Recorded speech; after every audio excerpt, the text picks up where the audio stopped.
देखिए बच्चों, question number 7, ठीक है। इसमें क्या कर रहे हैं, right all the integer between the given pairs. कह रहा है, पहले समझेंगे बिटवीन का मतलब क्या होता है। बिटवीन का मतलब होता है कि कोई दो ऑब्जेक्ट के बीच में,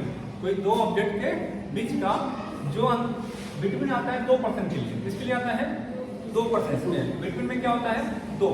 इसमें 2% होते हैं, या दो ऑब्जेक्ट होता है, या कोई दो थिंग होते हैं, ठीक है। उनके बीच का अंतर बताना, इसके बीच का अंतर बताना होता है, ठीक है।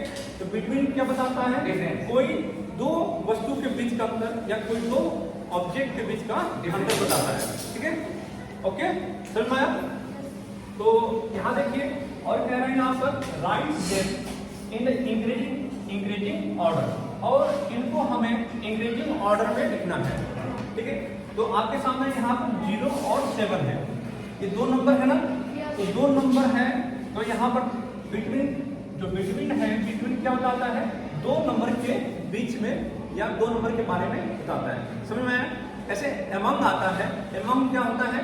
जो 3 से ज्यादा, और ये ओनली फॉर 2, बिटवीन आता है केवल 2 के लिए। तो देखो यहाँ पर ये 0 है और यहाँ पर 7 है, ये प्लस का 7 है कि माइनस का? दोनों प्लस। ये प्लस का 7 है, प्लस का 7 है।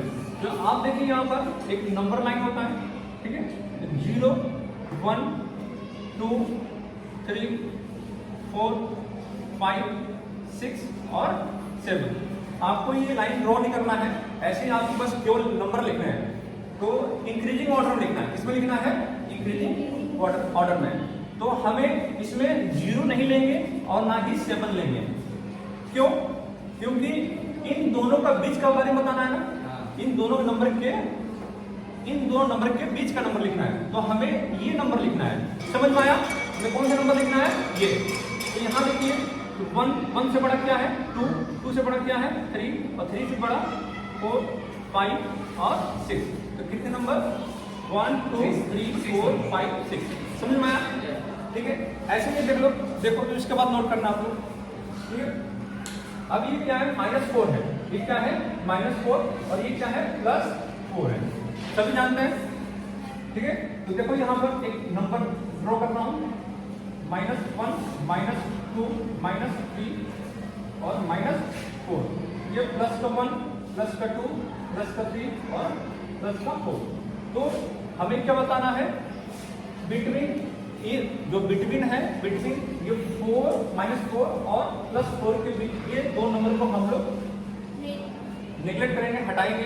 क्यों इसलिए हटाएंगे? क्योंकि इनके बीच का नंबर हमें बताना है, इनके बीच का इंटीजर हमें बताना है। क्या बताना है? इंटीजर। तो -3 से बड़ा कौन होता है? -2, -2 से बड़ा -1, और 1 से 0, फिर 1 2 और यही आपका आंसर है। ऐसे ही आप लोग सी करेंगे, डी करेंगे, और जितना बाकी है आप लोग घर से कर लाएंगे। Okay, thank you.